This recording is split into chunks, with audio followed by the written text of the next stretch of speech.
5:30.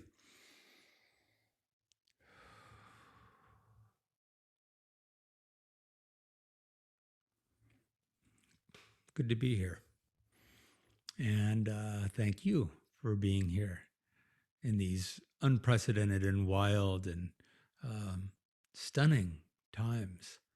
There's so much richness. There's so much opportunity, difficulty, challenge in all of this.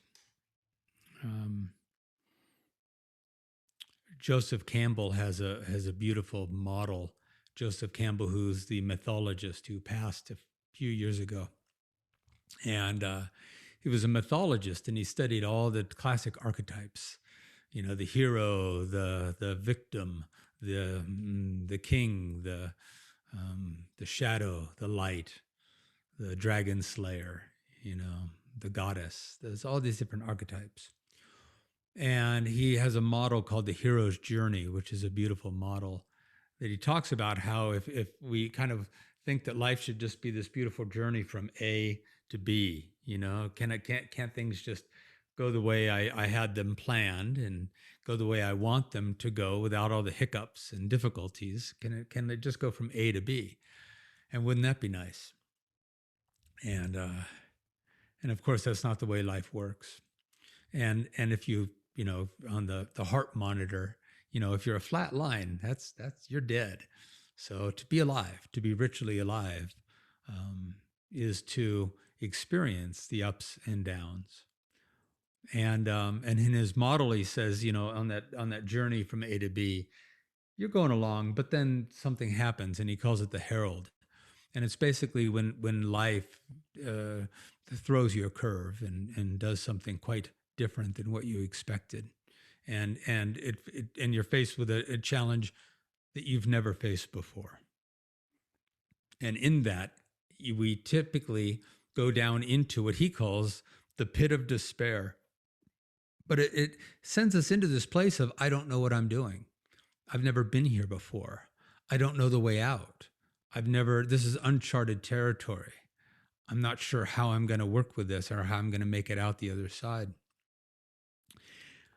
But we do. And in that journey, and this happens many times through life, but in that journey of coming out of where we didn't know that we were going to come out of, and we didn't know if or how we were going to survive, but when we do, as we start to come back up, we find some things that we could not have found on that straight journey. And three of the things he speaks to are that we find our allies, we find our tribe, we find our family, we find those who know how to be with us and that we know how to be with them. We find those with whom there's a resonance. And so we find our allies, and we find our strength. Because when we were in the pit of despair, when we were in the unknown, when we were in the overwhelm, the uncertainty, the fear, we didn't know how am I going to get out? And we had to find, typically within ourselves, the reserves, the strength, the foundation, the core, the truth of our being that allows us then to harness, abide, allow, align with who we really are, our real essential nature. So we find our allies, we find our strength, and we find our faith. And we find that our faith isn't necessarily a faith in everything will work out all right, because sometimes it doesn't. It's not a faith in that I have a faith that everything's going to be fine, because sometimes it's not. But we find our faith in an imperishable and an unwavering beingness, the truth of ourselves, the wholeness of who we are, not just our mind, body, and emotions. but our divinity,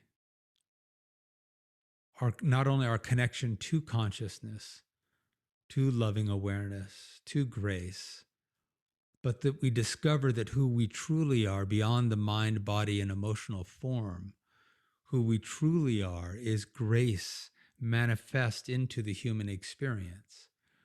We are the unwavering peace and love of pure consciousness modulated into this human experience, but we get so transfixed on the human experience that is very real and precious and rich and beautiful. But we get so transfixed on that we forget. And for many of us, there's never ever even been a connection to our wholeness, the unwavering consciousness of presence, peace. So that's what we're going to talk about today. And then we'll open up the mics for those who want to explore and share a bit more, because it can be a slippery path, this journey of awakening into our wholeness, into our conscious selves. It takes years. It takes years of devotion, presence, practice, being guided, learning how to walk a new path into the beautiful essence of what we already are.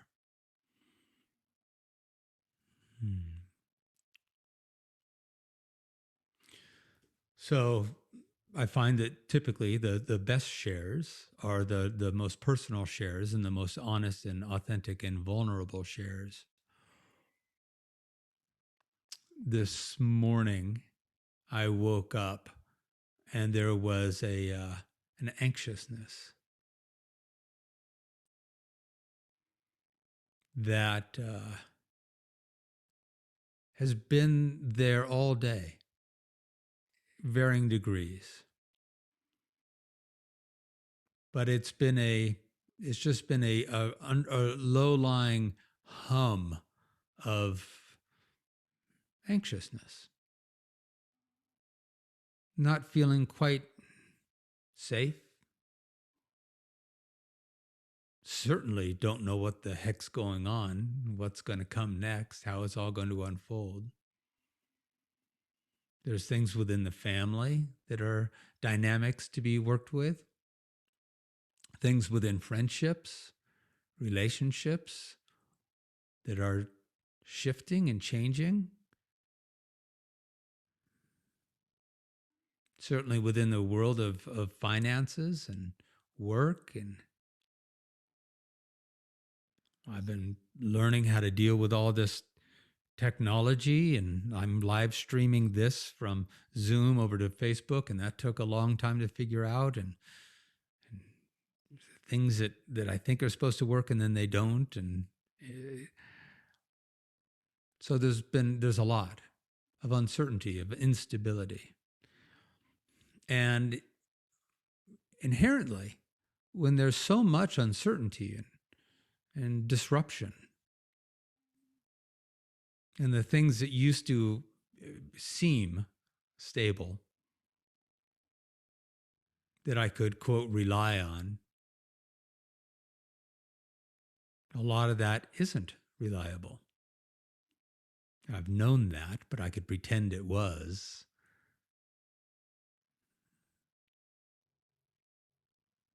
So there's been this low-lying angst. The beauty is that as I sat in my meditation this morning, and then throughout the day, my meditations are throughout the day, like just taking a few breaths and stopping, returning to the wholeness of consciousness within which the story of self is arising and passing. This human experience is modulating within a stable consciousness. So I return to that consciousness. I return to that embodied knowing of truth. It's what we get to do as we follow these practices.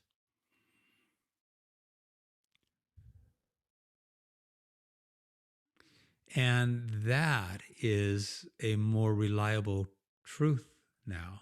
That's a more reliable self. And what I noticed was this inherent angst is pretty primal and deep. And it didn't just automatically go away.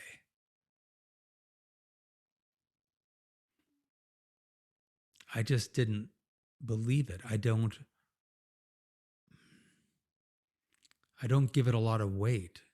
I don't give it really any weight. It's a biological and psychological tangle of thoughts and conditioning and programming and DNA. And that's all happening. But it's happening within an awareness, within a stable consciousness, within a stability of peace. So it's kind of a paradox, and it often sounds odd, but we learn and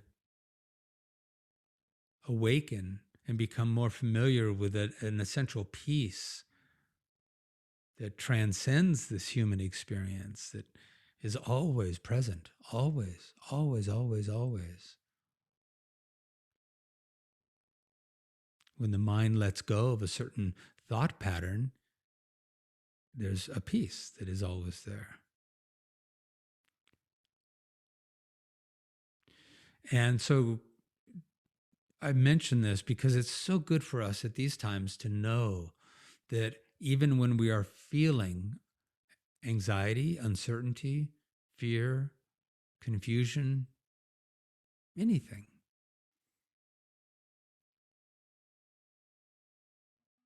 that is not who we actually are as a part of this transient human experience, but we're more than that. So for me, this hum is kind of like if there was a weed whacker, or a leaf blower. If the gardener next door has a leaf blower, it's there. The sound is there.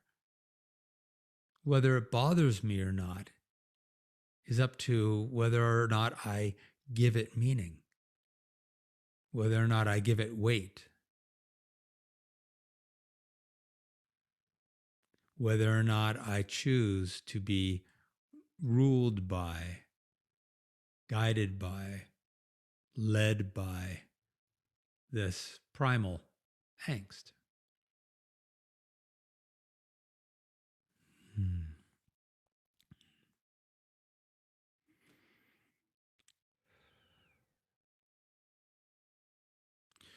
So what we do typically is we do recognize that a lot of the body is a beautiful, beautiful antenna. It's such a beautiful antenna for letting us know when we are believing things that aren't true.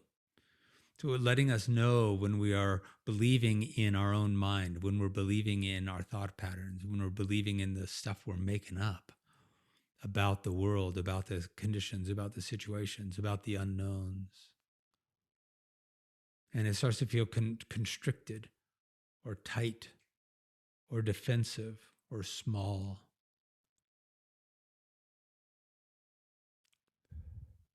So rather than trying to automatically just make that go away, we recognize it. We thank it. Oh, thank you, thank you, thank you. Ooh, this feeling. Oh, there it is. Oh, I must be following thought patterns that are disruptive, are disturbing, are disempowering. Now, typically, what it is kind of logical to do, and what we've been trained to do, is to, if we get that far, to recognize it, where we must be thinking or believing something that isn't true. We get that far, and then we say, well, if I'm believing something that isn't true, and I feel this way because of the belief systems that I'm holding right now, or the thoughts that I'm following, then I should probably just change those. I should have better thoughts. I should have more loving thoughts, gracious thoughts, compassionate thoughts, kind thoughts. I should remember that everything always works out. I should remember that everything works out for the best, that everything has a purpose. We employ all manner of different thought mechanisms to move aside or dissuade the disempowering thought mechanisms. And we start to recognize after years of doing that it's not a stable way of coming to peace. We're trying to create more peaceful thoughts. And indeed, when we do, we often will feel more peace, but it's not a stable peace because it is a peace that is created from an unstable mind. The mind will not stabilize. It's not meant to. It's not its job. But that's typically all we know. How else do I come back to peace if I don't change my thoughts? Or we'll go out and we'll distract ourselves with going out into nature, which is such a powerful way to relax, to come back to peace. But we can't often stay out there all the time. And so that peace is also unstable. And the invitation here, the invitation that we have in this time in our lives is to start to recognize that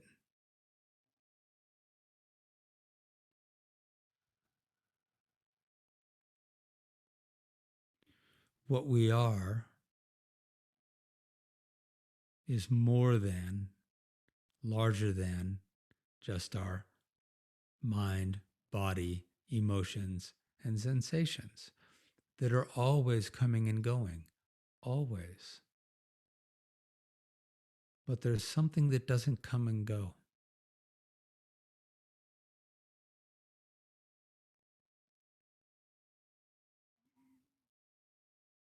There's the awareness within which all of these transient experiences come and go. And we can pull back and start to recognize, wait a minute, there's something that doesn't move. That is always, that anxiety arrives into and moves out of, that joy arrives and moves, that fear shows up and then moves, fades and moves, but there's something that doesn't.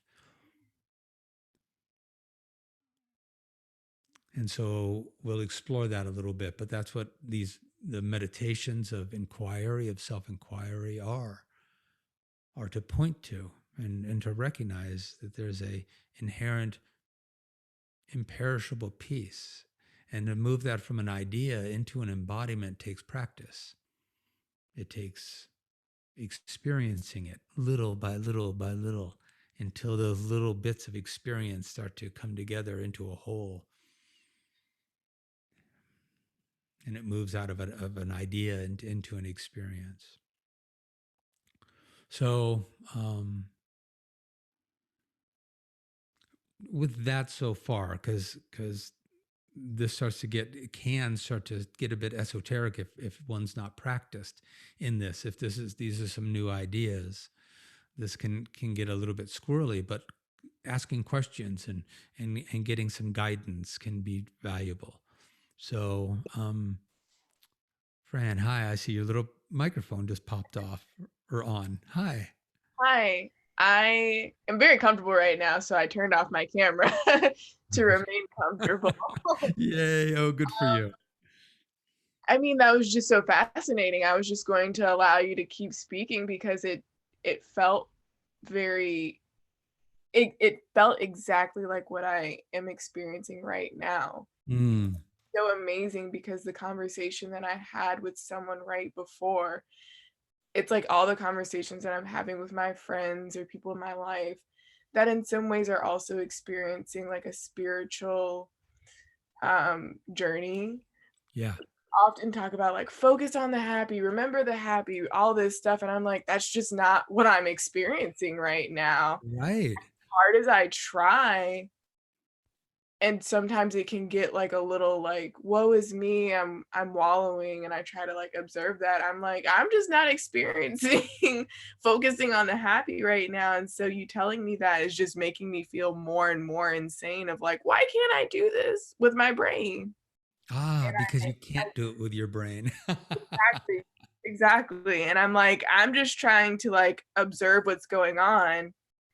And it's like no one else understands that. So I'm like, when it becomes overwhelming Yeah. and I'm observing that like anxiety and I'm seeing like, okay, it's low lying. And sometimes it becomes really intense. And I'm like, I'm just experiencing it and it becomes overwhelming. I'm like, oh snap, what do I do now? This is a lot that's Yeah. flooding all of my sensations. Yeah, this is a lot. This is a lot that's happening right now. When we start to collapse into it, when we start to identify with that more and more, it gets more and more overwhelming. Mhm. Let me read something to you that came through this morning, and I think this might help.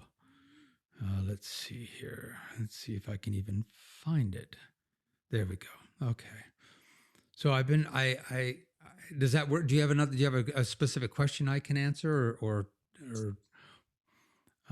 if Mm, not, I'll read this, but let me ask you this, Fran, where are you in your practice of self-realization? Like how would you answer the question, who are you? I flip between observant and identified all the time, constantly. Sure. Yeah, we all do. More than I feel unstable in it, more than I can exercise my I use the words as I understand and as I know, like, I only have limited control. How do I do this with my brain? You know, I understand, but I have not experienced. So Hmm. that's Okay. sort of like what is happening. Like, I understand it for very brief moments. I experience it and it's gone. Okay, beautiful. Oh, this is perfect. I did that. I mean, I did that for years. I just would sit in the letting go and the surrender, and to recognize. Wait a minute. I do recognize that the self I call self is a construct of my own mind. That I have constructed an identity because the mind needs an identity. There's no way to go through this life without an identity. Mhm, So without a sense of self, and if we didn't know the self that was present before coming into this mind body experience and that will continue after this ends, the formless nature of consciousness itself, that we are actually the consciousness mhm, having a human experience, we're just over identified with the human experience. mhm, So when would recognize that and go, okay, the I that is struggling with this is actually the image of self I've created. So what if I let that go? What if I mhm, just surrendered? What if I stopped? Would I disappear? No, I can't disappear. There's always something. What is that? And mhm, I'd start to feel into it. And the mind would go, what's happening? mhm. That how is can my I exact experience in how this can I how can I all use this? How can I wait, nothing. This can't be valuable if I, the construct of self, can't use it, can't apply it so I could be a calmer, more peaceful ego. Mhm. So I'll guide you through a meditation today that'll be really helpful. And and do you have a meditative practice? And I guess I'm learning it. It's really just to sit when it feels overwhelming, just to, like, sit down where I am, usually in my Okay. bedroom, close my eyes, Mm. and just as well as I can observe the thought, observe when I Okay. am identifying, when I use "I am" in this experience, all of Yeah. that. So what we're going to do is we're going to help you to there's meditations called inquiry, to inquire into. You use the mind to ask the question, but the mind can't answer it. Mhm, The mind will point the awareness, will ask the question, Who is observing? What is observing? If I'm observing my thoughts, if I'm observing what I'm feeling, and I'm trying just to let it be without opinion or judgment, Mhm. what is doing that? Is it just another part of my mind? Is it just a little section of me, a part of my ego that's currently able to stay a little bit calm right now, observing the part of me that's freaking out? Or is there something else? Is beyond your mind? I feel like 'Cause- those are the questions that literally go through my yeah. what I observe, like, when those are the questions that come up. Okay. So Those you're going to want exact to start to feel into what is the nature. You don't want to answer it logically. Well, it's called consciousness. Well, it's called awareness. Okay, that helps. It's like, well, no, it really doesn't. But to feel into, so you start to have the embodied experience of, wait, what is this something that is unmoving and unchanged? So metaphors help a lot. So let me read this to you, and it's got some metaphors in it, and those are helpful. And then we'll do a little meditation. Alrighty, thank you. You're welcome. And I so appreciate you, Fran. I appreciate your journey and you're bringing yourself to this and you're curious and you want your truth. It's just getting a little bit more guidance in how to actually utilize a meditation. We don't think we're supposed to do anything in a meditation, but yeah, to actively participate in some inquiry in a meditation can be really powerful. Um, so the question can arise for a lot of people: how do I find peace within the disturbances that are moving around within me and moving around me? There's so much change and uncertainty. How do I find peace within all of that? And the answer is you don't. You don't find peace within the disturbance. The disturbances are moving within the presence of an undisturbed peace. Your own mind is having thoughts within a undisturbed awareness. Peace does not return when the disturbances are ultimately controlled, stilled, vanquished, or even understood. The peace that we are, the peace of vastness, of stillness, of consciousness, is never not present. It doesn't come and go. It's like storms come and go within the embrace of an undisturbed sky. Feel into that for a moment. The sky never changes, does it? The clouds come, the clouds go. Sometimes a hurricane comes, sometimes a hurricane goes. Our anxiety arises and passes.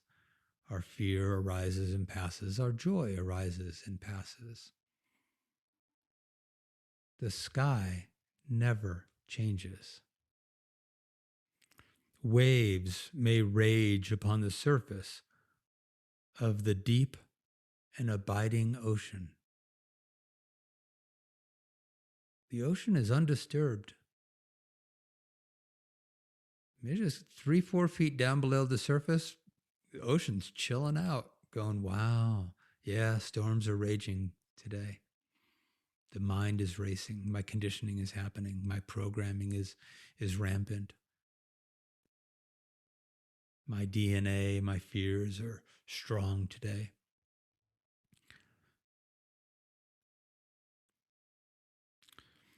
If you think of it in the terms of a movie, a drama, a comedy, or a horror movie plays upon a pure and undisturbed screen.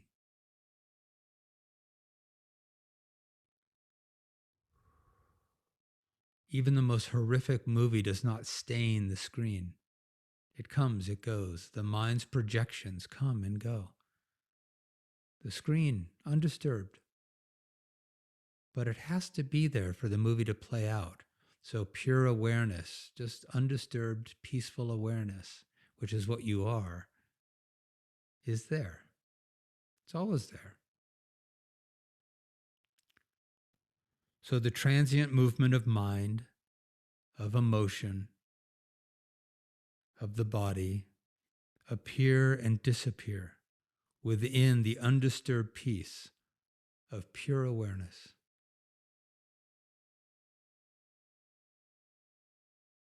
To allow yourself to feel that peace of pure, undisturbed awareness that will exist after you pass, after this mind stops telling its stories. It's the awake, it's called the awake self, witnessing the dream of the mind. Witnessing the mind make stuff up, just like we do in a dream, making stuff up. And while we're in the dream, man, it feels really real. Man, I was being chased by a tiger. It felt so real. But the awake self can look at the dream and goes, yeah, wow, that was a trip. It really felt real. But the awake self knows it's not being chased by a tiger.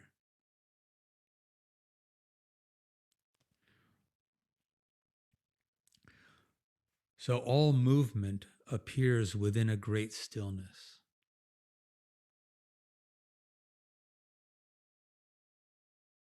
All movement appears within a great stillness.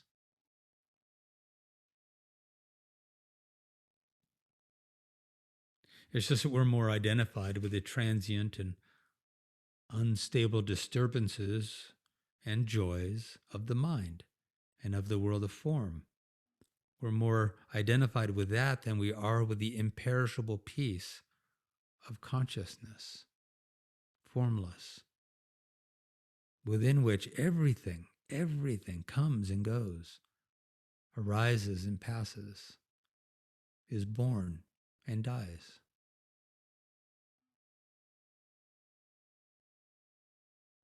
We're distracted by the movement of form and thought. And that distraction blinds us to the formless stillness of our being. Now, we needn't deny the storms. The sky doesn't need to deny the storms. The ocean doesn't need to deny the waves. The screen does not need to deny the projections of the movie. We don't need to deny the movement of thoughts and emotions and sensations. The error is that we are typically denying the imperishable peace.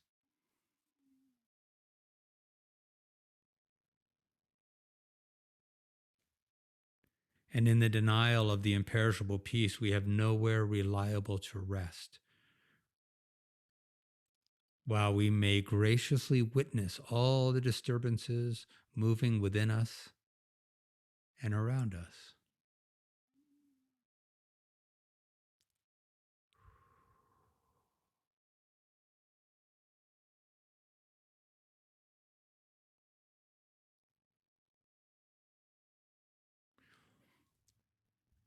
Do you feel, Fran, that there's a peace that is always present? Yes. Yeah. It's funny. I want to answer. I know it's there. Well, you Like know, my right. You mind know knows it's it's there. there. Do you feel it? Not always, No, honestly.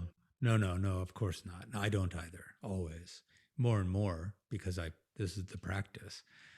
Mm, So when I lose it, it's just, usually it's within even a half a breath. It's, oh, there it is. mm, Because I've finally gotten it. I just don't listen. The mind still tells me shit. I mean, it still does its thing, but less and less because I don't listen to it anymore. I hear it. I don't try to push it away. I just notice it. And it'd be like a crazy person coming up to you in the park and telling you all about the fact that, rabbits are taking over the world.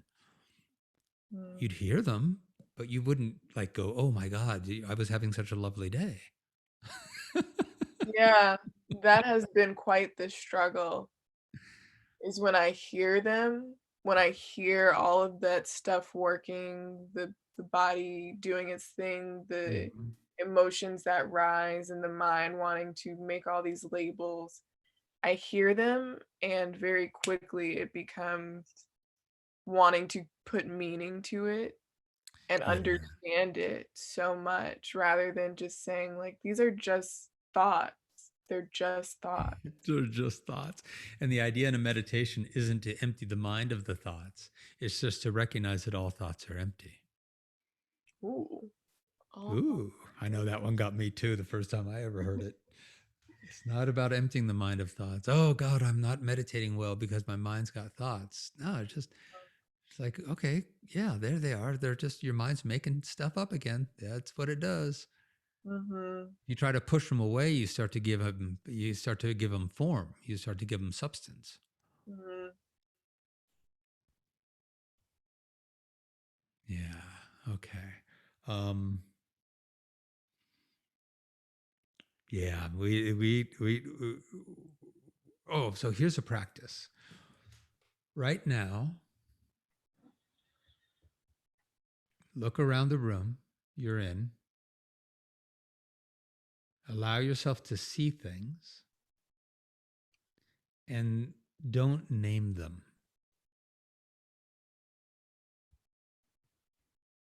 Just you see them, they're there, but don't name them. Allow them just to be without needing to label them. The label happens very quickly. It does. The first time I was asked to do that, I could do it for about 2 seconds. Mhm. So the label comes. Okay, notice it. Go, okay, yeah, now try again. Be there. Notice. Don't name it green if it's a plant. Don't name it tree, sky, carpet, candle. Don't name it.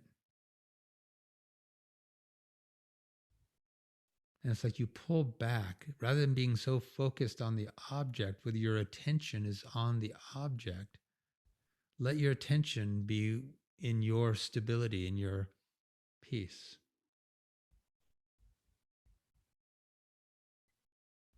Be more interested in the stillness than in the naming.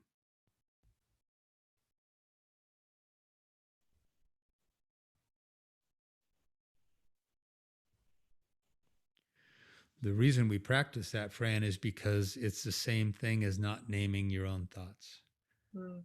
not giving meaning to your thoughts. The identification of our constructed self, our conditioning, is what is running everything.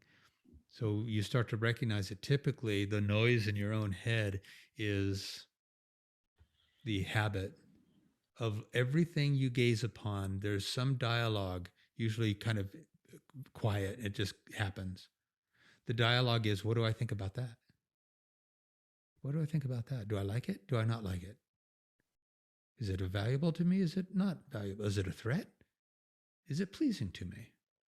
Ooh, I like that. Oh, I don't like that. And the I that's doing all that is which I, Mm. It's right? mind identifying it all and labeling and judging it all. Yeah. Our conditioned self is constantly scanning the world to see what pleases our conditioning and what threatens our conditioning. What fills our gap in the identity of self, what satisfies our sense of separateness, Mm. and what doesn't. So it's a wonderful practice and it takes a while, but so that's one you can do just anytime you want. You can just stop. It's really helpful coming out of a meditation, but you can do it anytime. You can just stop and choose and go, okay, I'm going to do that thing and look around the world and just allow the world to be without you needing to tell the world what it is. It's fascinating that when someone else expresses it that I didn't realize that in some ways when I tried to calm myself or find peace or do that, do a thing, that that's what it was. That I even just went, wow, like that is it hasn't yet happened, but it is something I practice. And I think I've been looking I think, quote, have been looking more for other practices that might create I don't I don't know the No, words no, I'm you're on using, but track. I think you understand. No, you're totally on track. And language is tough with all of this. Um, Yes. yeah, it is. Hold on a second. I'm going to turn down my lights here a little bit. Playing with all my technology here. Um, so, yeah, the language is tough, but you're smack on track, Fran. You really are. So, are you familiar with a teacher named Muji? I'm not. Okay. He's got a wonderful meditation that I'm going to help guide you through. And it is, hold on, get this light turned down. Da, da, da. Oh, that didn't help.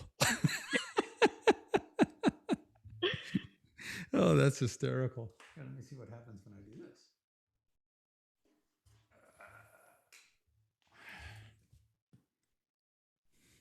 Yeah, it is what it is. So he has got a beautiful meditation that I've modified just a little bit, but it's one of the more powerful meditations I know. It takes about 10 minutes. Okay. So you up for that? Definitely. All right. So leave your mic open because you will have a little dialogue during the meditation. All right. Go ahead and close your eyes. Bring your awareness to your breathing. Simply means notice that you're breathing without naming it, without a story about it, without an assessment about it. Just notice you're breathing.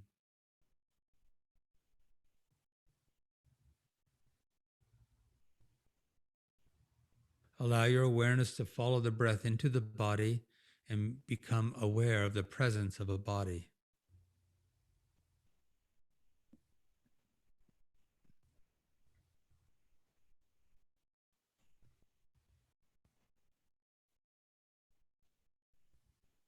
Now bring your awareness to your left foot. You got it? Left foot, right? Now, did you just grow a left foot? No, No. it's been there all along. Our peace is always there. We're just never paying attention to it. Our awareness is outside of ourselves. Our awareness is on our emotions, on our thoughts, on our feelings, not on that within which all those things are happening. So your left foot has always been there, but you just pointed your awareness to it and suddenly it became very present in your awareness, yes? Yes. Yeah, beautiful. So we're going to do a little meditation that just helps you be a little bit more aware of something that is present when you're not so consumed with your mind. And even trying to be peaceful and quiet and having the mind be quiet is being consumed with the mind. Mhm. All right. So when you come into your house, are you a shoes off in your house person? As soon as possible. Beautiful. All right. So with your eyes closed, awareness on the breath. For this meditation, we're going to ask you to leave your mind. Let's imagine that you leave them outside the front door or by the front door. We're going to ask you to leave your mind with your shoes. Now, don't panic. It sounds kind of daunting. All that really means, Fran, is we're going to leave all your thoughts about the past over by your shoes. Give your mind somewhere to go. Give it somewhere to hang out so that you can be present without it. So all your thoughts about the past that we tend to use to help us navigate the world, to tell us what the world means, let's leave all the thoughts of the past by your shoes. Give it a little vacation, a little break. And feel into what does it feel like? What would it feel like if you were not burdened with all your thoughts, if you give them a place to hang out for just a few minutes, what would that feel like? Just feel into that.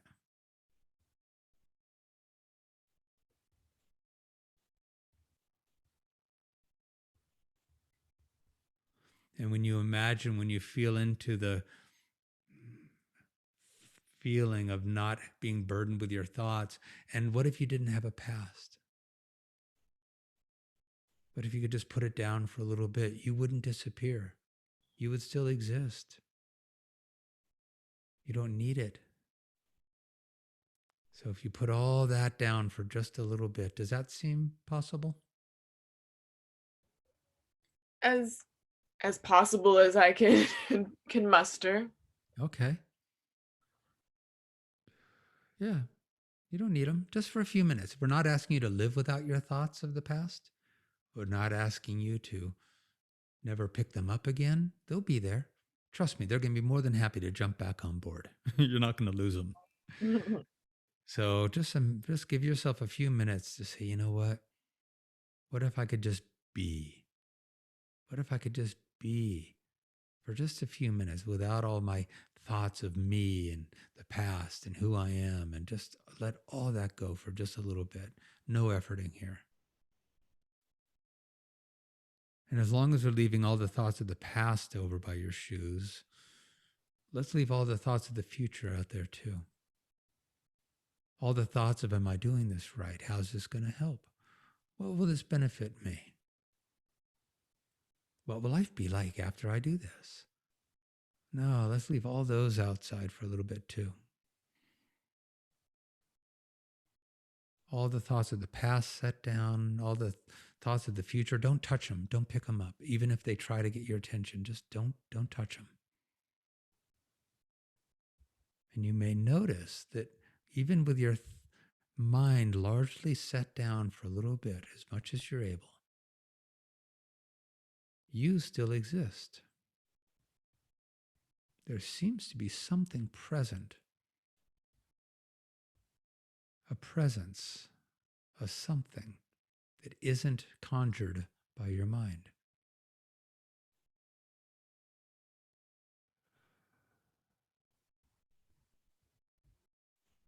So do you feel that difference? Do you feel the sense of there's something, even when your thoughts are put down over there, over by your shoes? Gently. Beautiful. Gently, let it be gentle. Let it be gentle. You don't have to name it. You don't have to identify it. You don't have to have a real strong sense of it. Even just a little sense of, wow, that's fascinating. I can be free of the burden, of the weight, of the noise of my own thoughts of the past, thoughts of the future for just a few minutes. Why not be present and be more curious about the presence than the thoughts? Be more curious about the feeling of being just present. There's a beingness that's here, an essence. And I'm going to ask you some questions about this, and don't panic, don't worry about it. There's no wrong answers. And I'm going to just ask you some questions about this something that seems to exist, seems to be present even when your thoughts are over there, your future and past is over there. There's something that remains. Does it have a shape? Barely. Yeah. Let go of all shape. It doesn't need one. And notice that it can exist without a shape, without the mind needing to objectify it or shape it. It's a feeling. There's something, there's a beingness that exists, an essence of our being, an aliveness that just is. Does it have a gender? Not that I know. No, doesn't need one.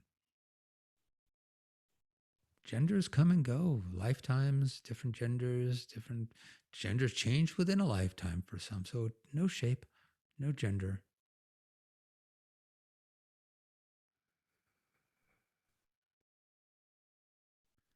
Is there any distance from you to this something, to this you, to this beingness?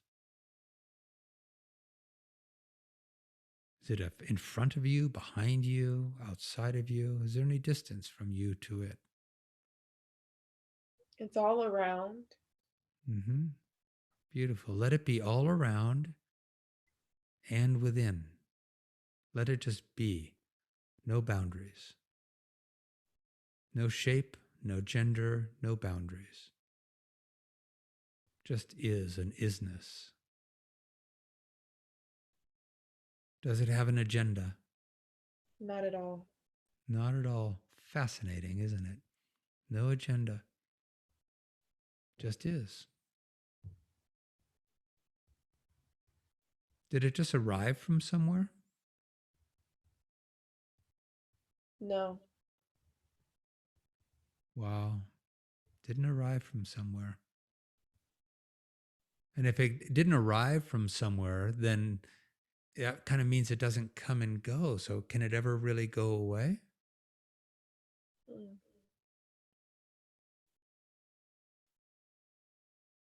No. No.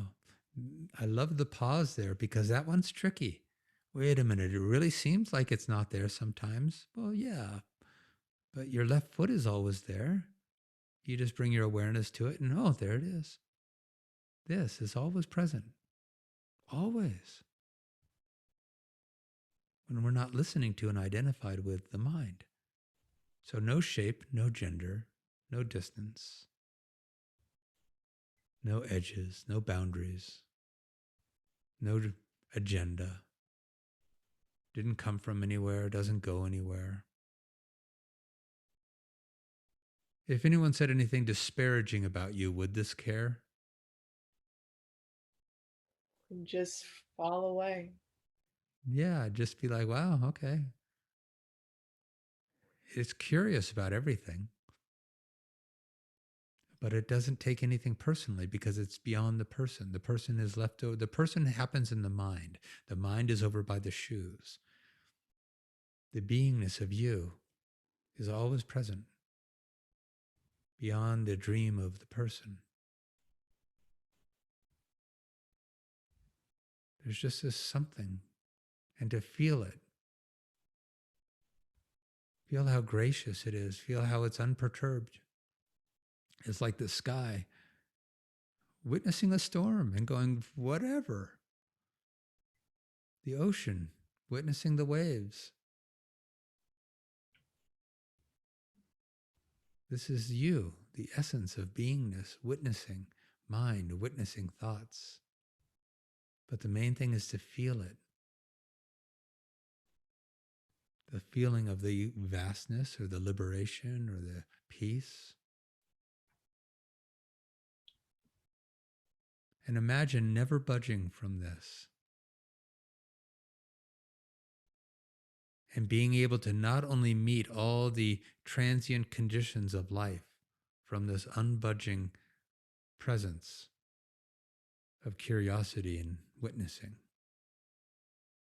unperturbed, but also, more importantly, meeting all of the disturbances of the programming and the conditioning and the emotional upheavals in the mind. Those also will arise into this. This is what you are. You're not the mind or thoughts that arise and pass. You're not the emotions that arise and pass. They're there. But they are coming and going within you. The unchanging and imperishable grace that we all are.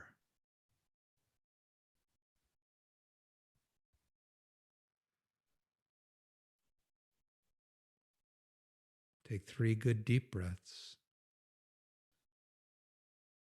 allowing this to be.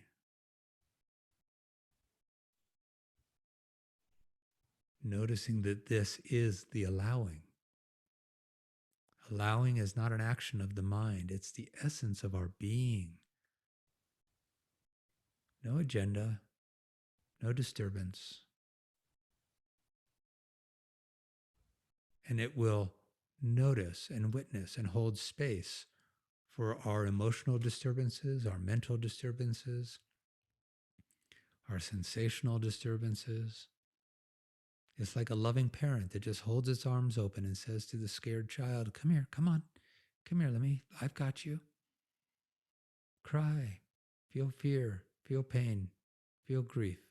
I've got you."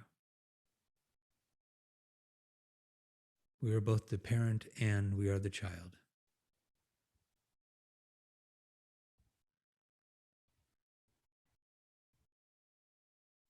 Consciousness transcends this life.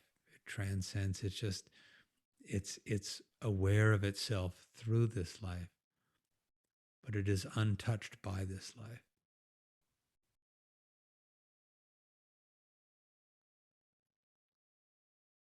And that's not a bypass. It means that we get to be and grieve and feel and not be identified with it. Be the graciousness within which this entire rich experience of life comes and goes.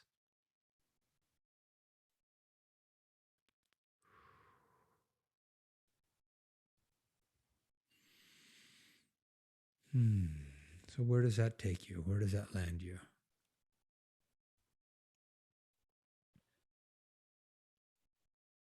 I don't know.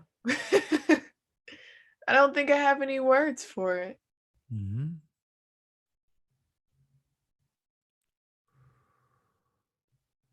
Are you your mind?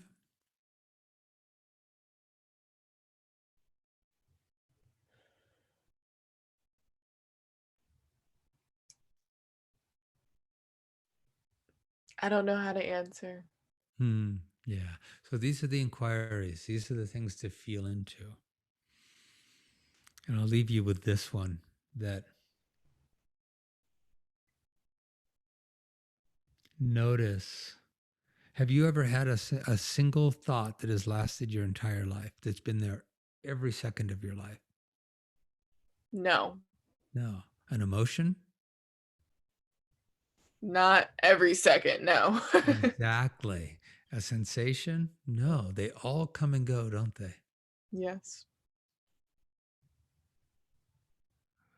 But when a thought arises or a feeling arises, like my anxiousness today arose and it's kind of been there humming along throughout the day, off and on, different degrees. But it modulated, it came, it went, Mm. right? Yes.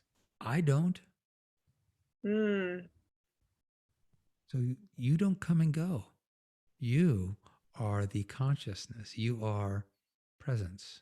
So the way you sit with this is now in your meditation, just sit with and feel a little bit of separation and feel that difference between, wow, interesting.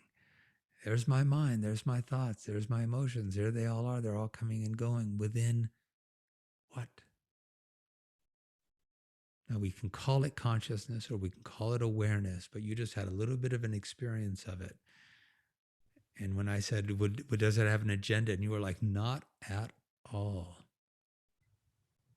And you just want to feel into, and the inquiry is, what is the nature of that? Mm. What does it feel like to be the sky unperturbed by clouds? What does it feel like to be the ocean unperturbed by waves? What does it feel like to be the screen unperturbed by the changing movie?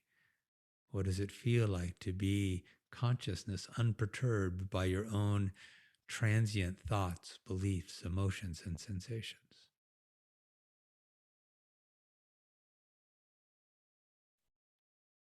The more My familiar thinking that mind. becomes. Sorry. Pardon? No, go. Thinking mind wants to get very involved in this. Yes, and what is aware of that? Mm. Mm-hmm. Right? Yeah. And you feel into it. And the mind goes, I need to name it. I need to play with it. Let it take a while. Let it take however long it takes. It's the same thing as looking around the world and not naming anything. You'll get to a point, friend, where you can walk through your life and you realize you're not naming you're not making up your experience anymore. You're just letting life happen. And it doesn't mean you're not involved, and doesn't mean you don't set boundaries, Mm. but you shape your world from your peace, from your authentic grace. And you just choose what feels resonant with that and what doesn't. You move towards what feels resonant, and you say, oh yeah, that doesn't. And you don't have to make up a story about it and vilify it or anything. You can just go, no, it doesn't feel resonant, and move on.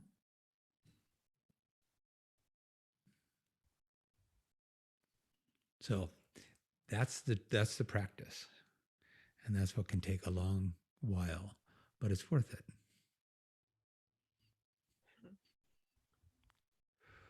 Thank you. My pleasure. Thank you. Thank you for showing up for yourself and have fun. It's a good journey. Look up Mooji, Mooji. Head over to my website if you'd like. It's chessedwards.com, and you can sign up there for some free meditations. And that meditation we did is called The Powerful Truth of You. And you can do that again and again.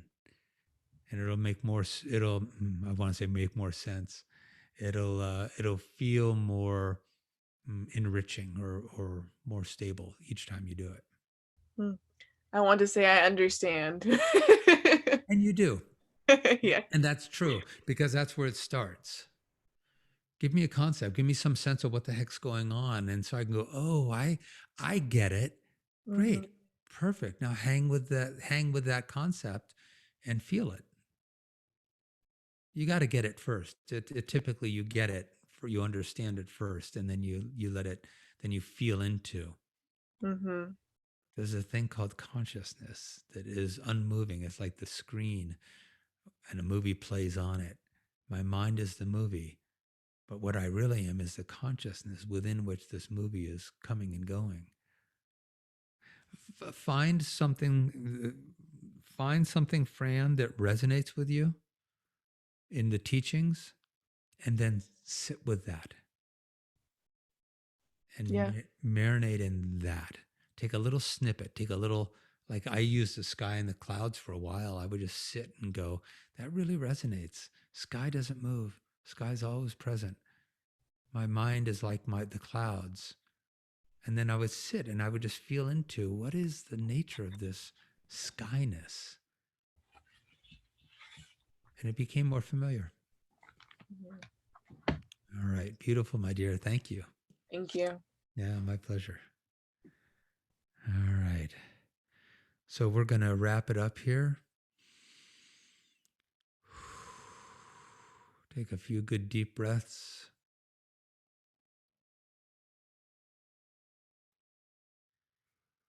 Allow your awareness to follow the breath into the body. And just allow the presence of self, the presence of a body without any stories. I think I'll end with this. A pond left alone is still. Our beingness is already at peace. It is still. But our mind starts throwing ideas and thoughts that we have habitually believed for a long time, so they have some power, some weight, some form, some substance. They're like stones being thrown in the peaceful pond, and the ripples occur. If you try to calm those ripples with more mind, it'd be like taking your hands and trying to smooth out the surface of the pond and wondering, why isn't it smoothing out? Why won't it stabilize? Stop.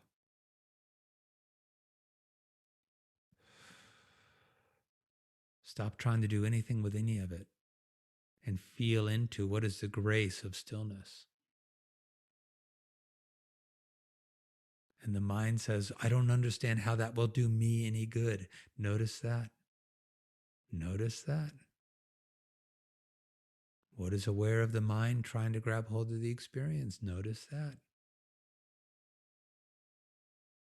All right. Blessings, everyone. Thank you so much for being here. And Sunday morning again, 10 o'clock. And if you're so inclined, I've got in the chat box, I've got some links. If you're able and at all to make a small donation, they are welcome. They are not necessary. They are not necessary. This is just love, sharing with love, consciousness meeting consciousness and awakening itself everywhere it can.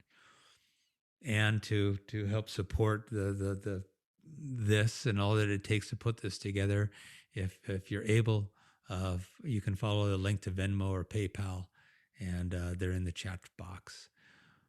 Blessings, everybody. And if you're on YouTube watching this stream, subscribe and get notified next time there's going to be another satsang or any of my other shares. There's going to be a lot more happening on my YouTube channel over the next number of months. That's really coming on board big time. So please subscribe, please like, and blessings all. Have a wonderful, wonderful evening, and maybe I'll see you on Sunday. Good night.